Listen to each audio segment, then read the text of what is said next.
Film की शुरुआत हुई एक तूफानी रात से। एक छोटी सी बच्ची डरी सहमी अपने मम्मी पापा के कमरे में गई। तभी उसे एक खौफनाक विजन दिखाई दिया। उसे लगा जैसे उसने अपने ही बाप को चाकू मार दिया हो। इतने में वहां एक दूसरा आदमी टपक पड़ा और जबरदस्त हाथापाई शुरू हो गई।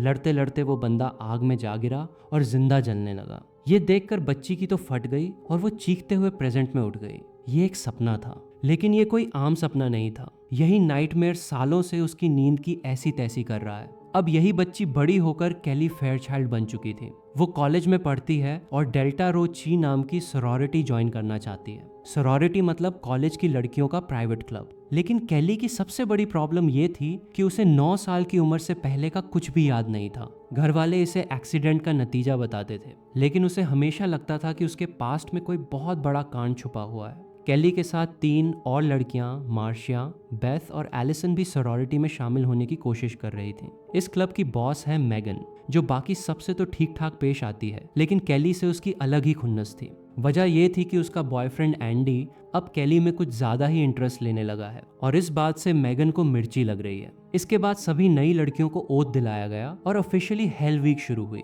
यानी कि पूरे हफ्ते सीनियर्स जो बोलेंगी वही करना था। फिर मैगन ने क्लब में ज्वाइन होने के लिए एक टास्क सुनाया। प्रैंक नाइट को इन चारों को कैली के पिता के डिपार्टमेंट स्टोर फेयरचाइल्ड्स में घुसकर नाइट वॉचमैन की पूरी यूनिफॉर्म चुरानी थी। बाकी लड़कियों को यह सुनकर ही पसीना आ गया, क्योंकि ये मजाक कम और सीधा क्राइम ज्यादा लग रहा था। लेकिन कैली के पास स्टोर की कीज और अलार्म सिस्टम की जानकारी थी, इसलिए आखिरकार यही प्लान फाइनल हो गया। दूसरी तरफ सीन शिफ्ट हुआ एक साइकेट्रिक सैनिटोरियम में। बाहर से जगह शांत दिखती थी, लेकिन अंदर पूरा लोचा चल रहा था। डॉक्टर्स किसी तरह मरीजों को कंट्रोल में रखे हुए थे। तभी एक नर्स बाहर काम कर रहे ग्राउंड्स कीपर पर चिल्लाई। जैसे ही कैमरा उसकी तरफ गया, पता चला कि उसका चेहरा बिल्कुल उसी आदमी जैसा है जो कैली के नाइटमेयर में दिखाई देता था। कुछ देर बाद कई मरीज अचानक बेकाबू हो गए और पूरा हंगामा मचा दिया। किसी तरह उन्हें वापस बंद किया गया। रात को जब नर्स अपनी ड्यूटी खत्म करके निकली तो कुछ मरीज किसी तरह अपनी सेल से बाहर आ चुके थे। वो पागल मरीज नर्स का पीछा करने लगे, पर किसी तरह नर्स जान बचाकर कार तक पहुंच गई।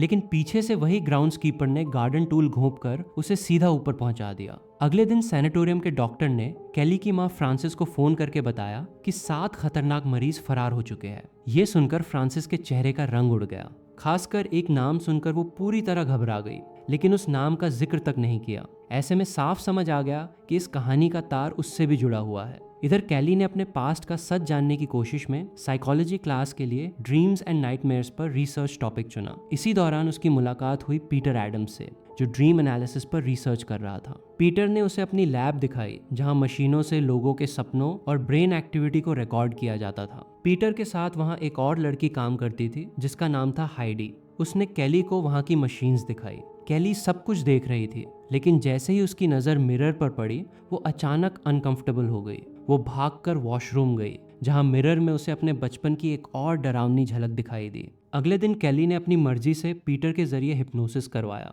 ताकि शायद उसे अपना बचपन याद आ जाए। हिप्नोसिस के दौरान वो अचानक 9 साल की उम्र में पहुंच गई। वो मम्मी डैडी चिल्लाने लगी। उसे आग, धुआं और वही खौफनाक मंजर दिखाई दिया। उसकी हालत बिगड़ती देख पीटर ने उसे तुरंत बाहर निकाल दिया। रात को कैली ने अपनी माँ को ये सब बताया, लेकिन फ्रांसिस ने साफ मना कर दिया कि वो दोबारा हिप्नोसिस नहीं करवाएगी। कैली भी जिद्दी निकली। इतने साल इलाज करवाने के बाद भी कुछ हासिल नहीं हुआ था, इसलिए अब वो इस आखिरी मौके को छोड़ना नहीं चाहती थी। उधर कैली का बाप ड्वाइट किसी से फोन पर चोरी छिपे बात कर रहा था। देखकर तो यही लग रहा है कि उसका कहीं चक्कर चल रहा है। उसने फ्रांसिस से बिजनेस ट्रिप का बहाना बनाकर घर छोड़ने की कोशिश की, लेकिन जैसे ही कार में सामान रखा, पीछे से वही रहस्यमयी ग्राउंड्स कीपर ने उस पर हमला कर दिया। पर वो यही नहीं रुका। एक शार्प लंबे हथियार से उसने उसका सर अलग कर दिया, जैसे किसी बात की भड़ास निकाल रहा हो। इसके बाद उसकी लाश कार में डालकर निकल गया। इधर फ्रांसिस को लगा कि उसका पति आराम से बिजनेस ट्रिप पर निकल गया है। दूसरे दिन कैली ने अपनी माँ की बात न मानते हुए फिर से पीटर के पास पहुंचकर हिप्नोसिस करवाया। शुरू होते ही उसकी हालत पहले से भी ज्यादा खराब होने लगी। वो किसी की आवाज तक नहीं सुन रही थी। तभी अचानक फ्रांसिस वहां पहुंच गई। पीटर ने उसे उसके नाम से बार बार जगाने की कोशिश की, लेकिन कोई असर नहीं हुआ। तब फ्रांसिस ने घबरा कर कहा, कैली फेयरचाइल्ड नहीं, कैली रैंडल कहकर बुलाओ। जैसे ही पीटर ने कैली रैंडल कहा, वो झटके से होश में आ गई। अब ये रैंडल कौन था, इसका जवाब अभी नहीं मिला। पर जाते जाते फ्रांसिस ने पीटर को धमकी दी कि अगर उसने केली से दोबारा कांटेक्ट किया तो उसका करियर खत्म कर देगी। फ्रांसिस के जाते ही पीटर और हाइडी ने इस पूरे मामले पर बात की। पीटर का मानना था कि केली जो देख रही थी वो कोई सपना नहीं बल्कि उसके दबे हुए पास्ट की असली यादें थीं। उसे शक था कि बचपन में उसने सच में अपने पिता पर हमला करने की कोशिश की थी। साथ ही मिरर से उसका डर भी किसी गहरे राज की तरफ इशारा कर रहा था। इधर हेल वीक की प्रैंक नाइट आ चुकी थी। केली, मार्शिया, बेथ और एलिसन चारों फेयरचाइल्ड्स डिपार्टमेंट स्टोर के बाहर पहुंच गईं। इन्हें अंदर घुसकर नाइट वॉचमैन की यूनिफॉर्म चुरानी थी, लेकिन ऐन मौके पर बेथ की हिम्मत जवाब दे गई। उसने साफ मना किया और वहां से निकल गई। उधर मॉल के अंदर नाइट वॉचमैन अपनी रूटीन चेकिंग कर ही रहा था कि वही रहस्यमयी किलर पीछे से आया और उसे भी गार्डन टूल से सीधा निपटा दिया। वॉचमैन के मरते ही केली ने अपनी कीज से स्टोर का दरवाजा खोला, अलार्म बंद किया और बाकी दोनों लड़कियों के साथ अंदर घुस गई। प्लान सीधा था, यूनिफॉर्म उठाओ और 9-2-11 हो जाओ। उधर मेगन ने फन के नाम पर एक और कांड कर रखा था। उसने एंडी, चैड और राल्फ को भी मॉल में बुला लिया था ताकि वो अंदर छिपकर लड़कियों को डराएं। अब मॉल के अंदर दो खेल एक साथ चल रहे थे। एक तरफ लड़कियां यूनिफॉर्म ढूंढ रही थीं, दूसरी तरफ ये तीनों उन्हें डराने का प्लान बना रहे थे, जबकि असली किलर आराम से सबके बीच घूम रहा था। केली को पता था कि स्पेयर यूनिफॉर्म्स गार्ड लाउंज में रखी थी, इसलिए वो एलिसन के साथ ऊपर चली गई और मार्शिया को नीचे रुकने के लिए कहा। थोड़ी देर बाद मार्शिया भी ऊपर आ गई। आखिरकार तीनों ने यूनिफॉर्म उठाई और वापस लौटने की तैयारी की। तभी चैड और राल्फ ने उन्हें डराने के लिए उनकी तरफ एक मेटल बॉल फेंका, लेकिन लड़कियां ज्यादा नहीं डरी। उन्हें लगा टास्क पूरा हो चुका है, अब बस बाहर निकलना था। मगर जैसे ही एग्जिट की तरफ गईं, पता चला कि जिस दरवाजे से वो अंदर आई थीं, उसे मेगन पहले ही लॉक कर चुकी है और चाबी भी उसी के पास है। मतलब अब तीनों मॉल के अंदर फंस चुकी है। इसी दौरान सड़क पर एक पुलिस ऑफिसर को ड्वाइट की लावारिस कार मिली। जैसे ही उसने कार चेक की, उसे अंदर हर तरफ खून ही खून दिखाई दिया। उधर एंडी काफी देर से मेगन को ढूंढ रहा था। आखिर उसे एलिवेटर के पास मेगन दिखाई दी, लेकिन जैसे ही वो उसके करीब पहुंचा, किलर ने अचानक हमला किया और एंडी का भी गेम ओवर कर दिया। अब मेगन को एंडी नहीं मिल रहा था, इसलिए वो खुद उसे ढूंढने निकली, लेकिन इस बार शिकारी वहीं बन गई। किलर ने दूर से एक एरो चलाया जो सीधे मेगन को जाकर लगा और हेल वीक की सबसे बड़ी बॉस भी वहीं ढेर हो गई। इसके बाद सीन शिफ्ट हुआ पीटर और हाइडी पर, जो अब केली रैंडल वाले नाम के पीछे पड़ चुके थे। दोनों ने पुराने न्यूज़पेपर आर्काइव्स खंगाले और तभी उन्हें 10 साल पुरानी एक खबर मिली। ह्यूस्टन में एक घर में भीषण आग लगी थी। उस घर का मालिक था जेसन रैंडल, जो फेयरचाइल्ड स्टोर में फ्लोर मैनेजर था। उसकी पत्नी का नाम था फ्रांसिस और खबर में यह भी लिखा था कि आग लगने वाली रात वहां ड्वाइट फेयरचाइल्ड भी मौजूद था।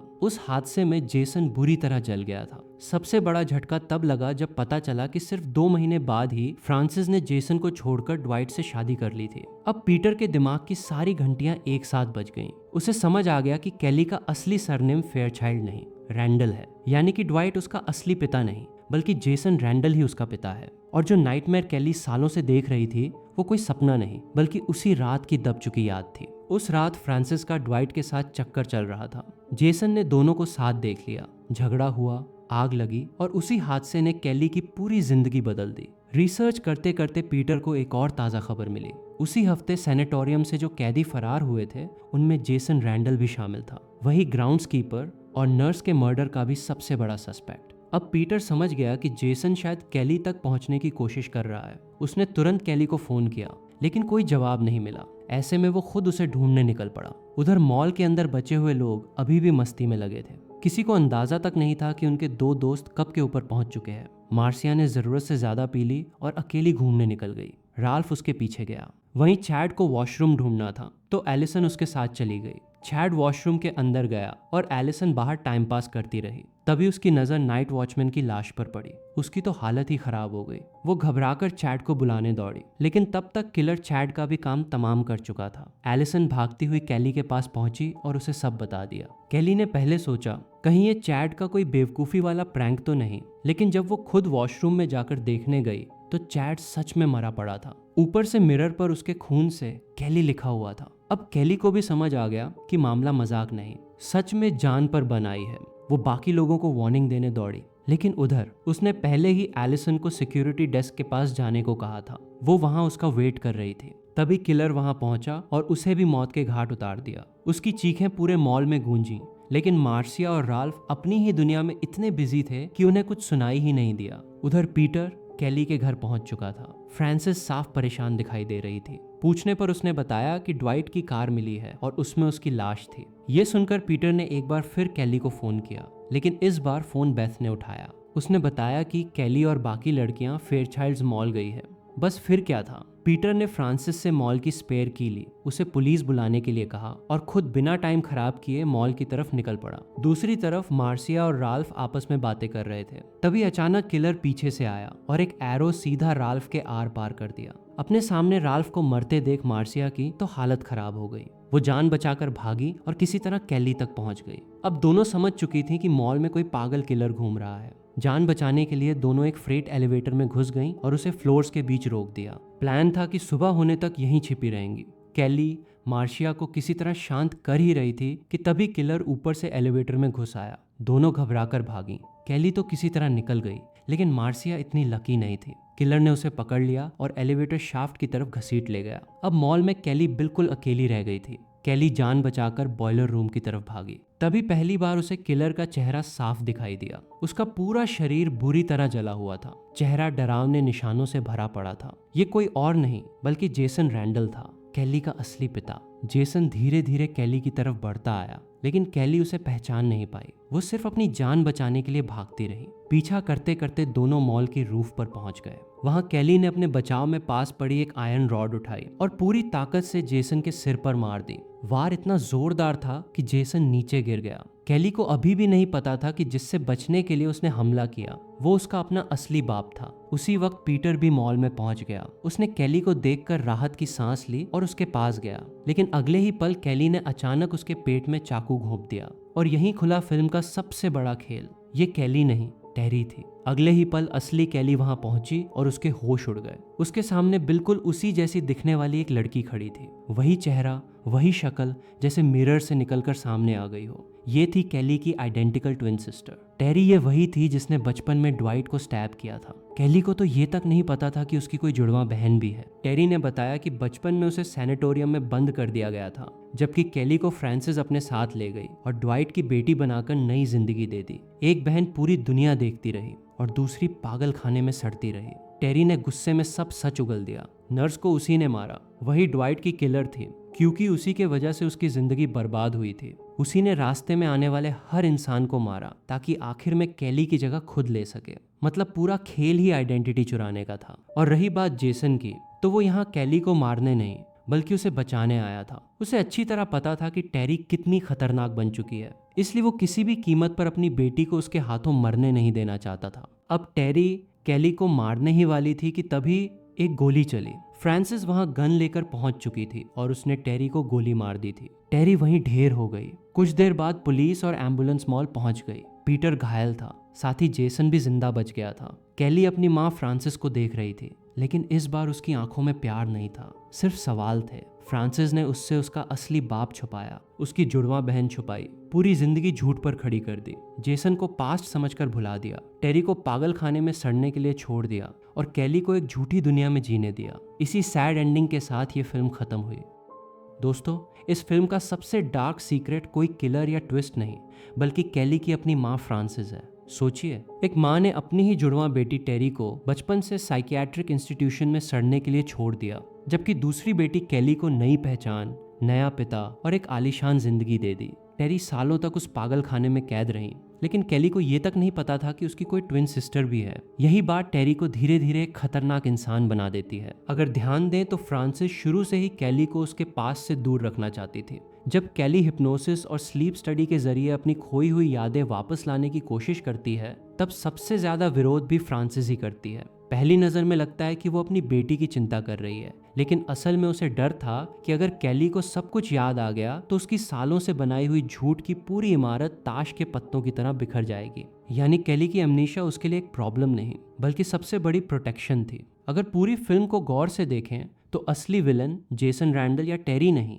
बल्कि फ्रांसिस ही है। उसी के अफेयर ने इस पूरी त्रासदी की शुरुआत की। उसी की वजह से जेसन की जिंदगी बर्बाद हुई। टेरी को मेंटल इंस्टीट्यूशन में डाल दिया गया। कैली से उसकी असली पहचान छिपाई गई और सालों तक उसे झूठी जिंदगी जीने पर मजबूर किया गया। आखिर में टेरी को गोली भी फ्रांसिस ही मारती है। यानी इस फिल्म के लगभग हर बड़े हादसे की डोर कहीं ना कहीं फ्रांसिस के फैसलों से जुड़ी हुई है। टेरी की किलिंग स्प्री भी सिर्फ खून खराबा नहीं थी, उसके अंदर सालों का गुस्सा और नफरत जमा हो चुकी थी। उसने सिर्फ लोगों को नहीं मारा, बल्कि उस पूरी दुनिया को खत्म करना चाहा जो कैली को मिली थी और उससे छीन ली गई थी। कैली को नया परिवार, नई पहचान और आराम की जिंदगी मिली, जबकि टेरी को सिर्फ तन्हाई, दर्द और पागल खाना।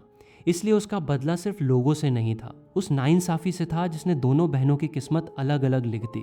यही वजह है कि टेरी का किरदार एक तरफ डरावना लगता है तो दूसरी तरफ उसके लिए थोड़ी हमदर्दी भी महसूस होती है। और आखिर में एक मजेदार फैक्ट, 1984 में द इनिशिएशन के साथ साथ ए नाइटमेयर ऑन एल्म स्ट्रीट भी रिलीज हुई थी। दोनों फिल्मों में नाइटमेयर्स और ड्रीम्स कहानी का अहम हिस्सा हैं, इसलिए कई लोगों को लगता है कि इनमें से किसी एक ने दूसरे की कॉपी की होगी, लेकिन ऐसा बिल्कुल नहीं है। दोनों फिल्मों की स्क्रिप्ट्स अलग अलग तैयार हुई थी और ये सिर्फ एक दिलचस्प कोइंसिडेंस था। फर्क बस इतना है कि a nightmare on Elm street supernatural horror पर फोकस करती है, जबकि द इनिशिएशन पूरी तरह साइकोलॉजिकल मिस्ट्री और दबी हुई मेमोरीज के इर्द गिर्द घूमती है। तो दोस्तों, ये थी पूरी कहानी द इनिशिएशन की। उम्मीद करता हूँ आपको ये वीडियो पसंद आई होगी। अगर वीडियो अच्छी लगी हो तो लाइक ज़रूर करना, चैनल सब्सक्राइब करना और बेल आइकॉन दबाना बिल्कुल मत भूलना। मिलते हैं अगली कहानी के साथ।